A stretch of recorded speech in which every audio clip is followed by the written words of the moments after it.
A 150-pound Great Dane sat in a shelter for 392 days. 31 families looked at him. 31 families walked away. Too big, too dark, too much to handle, until one woman finally signed the papers anyway. And 4 months later, what a hidden camera caught the moment a stranger got too close to her baby proved every single one of those 31 families wrong. Natalie Brooks was 32 years old, recently divorced, and living in a house in Bellevue, Washington that still felt 3 sizes too big for one woman and a baby.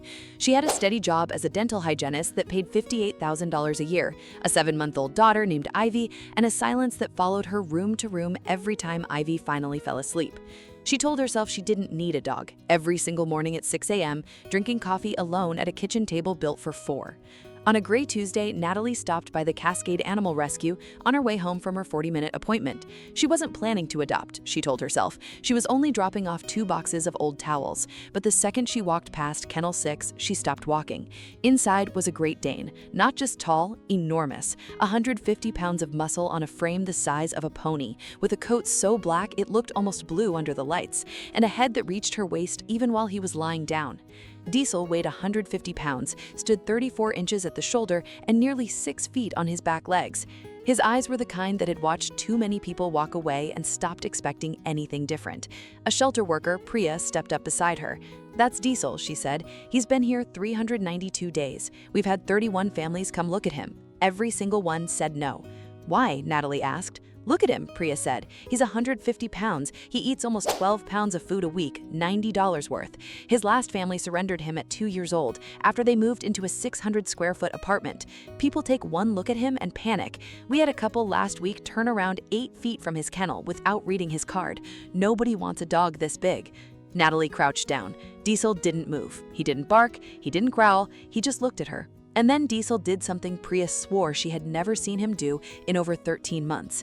He pressed his enormous head sideways against the bars and let out one low sound. Not a bark, not a whine, just one long breath, almost like a word, "Please." Natalie signed the adoption papers 30 minutes later. The first 72 hours were chaos. Diesel walked through her front door and cleared a side table with one swing of his tail. A picture frame shattered. He didn't flinch. He walked to the living room couch, studied it for about 4 seconds, and climbed on like he owned it. The cushions sank 7 inches under his weight. That night, Natalie set up an orthopedic dog bed in the corner of the living room, big breed size, memory foam, $210. By 11 p.m., the bed was empty, and Diesel was stretched across the entire couch, all 4 legs hanging off the sides, snoring like a window AC unit. She tried to push him over. He opened one eye, looked at her, and closed it again. Conversation over. By the end of the first week, Natalie had lost the couch, half of her bed, and the ability to eat a single dinner without 150 pounds of dog resting his chin on the table, watching every bite she took. The funny part was the drool. He left a puddle the exact size of a dinner plate every meal, and within 3 days, she just started keeping a towel by her chair. But here's what nobody at that shelter told her. Underneath that giant frame and intimidating face was a brain that read people like a book. And Diesel had been reading Natalie since the moment she first walked past Kennel 6. Then there was Ivy. Everyone had warned her. Her mother called the day after the adoption. A 150-pound dog and a baby under the same roof? Natalie, you need to think about this. Her sister sent 5 different articles. Big dogs and infants, bite statistics, worst-case scenarios. Everyone told her the exact same thing. Rehome the dog before something happens. Natalie didn't listen, but she was scared.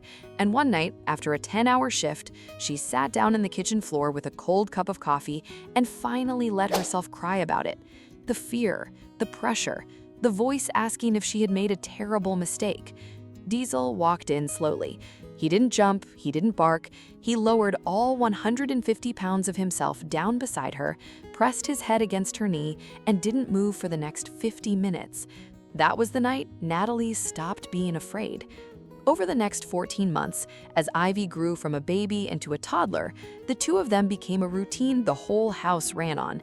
Every single morning, Ivy would toddle over with her little purple hairbrush and brush the top of Diesel's head while he sat perfectly still, eyes half closed, letting a 1-year-old groom a dog almost 5 times her weight. It was the cutest thing Natalie had ever seen, and somehow the funniest too, because Diesel clearly thought holding still for her was the most important job he had. I can see you've made it this far and still haven't subscribed. Honestly, that one stings a little. Hit subscribe, you do not want to miss what Diesel does next. She filmed it one morning and posted the 30-second video without thinking much about it. That clip crossed 1 million views in 6 days, hit 3 million in 3 weeks, and sits at 4.7 million today. The comments filled with more than 40,000 people who could not believe a dog this big could be this gentle. And for the first time in 2 years, Natalie realized she didn't feel alone in that house anymore. But here is something most people don't know about Great Danes. For all the jokes about them being giant babies, they were bred for centuries to guard, to stand between danger and the people they love without being told to. Diesel was never trained to watch Ivy. Nobody taught him the routine. Diesel simply decided the day he met her that this was his job now, forever. If Ivy crawled toward the stairs, Diesel slid his body between her and the steps before she got within 3 feet. If she reached for an outlet, all 150 pounds of him became a wall. Not aggressive, not loud, just there. A quiet, permanent boundary that never once needed a command. Stories like this are the whole reason we keep doing what we do. And if this one is making you feel something right now, you are exactly who we make these for. The afternoon that changed everything happened on a Thursday in March, 5 months after Ivy turned 1. It was 2:47 in the afternoon. Natalie had stepped out to the garage for less than 3 minutes to switch a load of laundry, leaving Ivy in her playpen 10 feet away, with Diesel lying right beside it like always. Then the doorbell rang. A man in his 40s stood on the porch in a gray uniform shirt, holding a clipboard, telling her he was there to read the water meter. Except the water company in that neighborhood hadn't read a meter by hand in 6 years, and the man's eyes were not on Natalie. They were past her, scanning the room, settling on the playpen. Some stories deserve to be passed on, and what this camera caught next is the reason this one keeps traveling. Natalie felt something was wrong before she could put it into words. She stepped back to close the door. The man stepped forward, 1 foot already over the threshold, still talking, still smiling. And that was the moment Diesel moved. He came up off that floor without a sound and put all 150 pounds of himself between the man and the playpen.